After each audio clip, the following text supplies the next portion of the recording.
এই সময়টা গাজর চাষের একটা উপযুক্ত সময় বলা চলে, কারণ আগাম যারা গাজর বাজারে বিক্রি করতে চান, প্রচুর পরিমাণে দাম পেতে চান, তারা এই টাইমে কিন্তু গাজরের বীজ জমিতে বপন করে দিতে হবে এবং গাজর চাষ করা আবশ্যিক।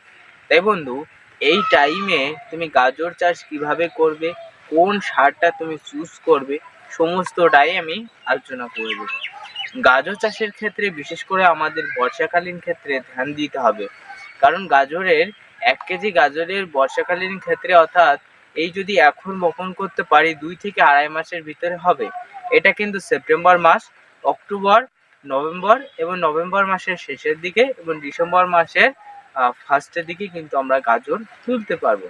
তাই এমতো অবস্থায় এই টাইমে গাজরের প্রচুর দাম থাকে। 1 কেজি গাজর 40, 45 এমনকি 50 টাকার দরেও কিন্তু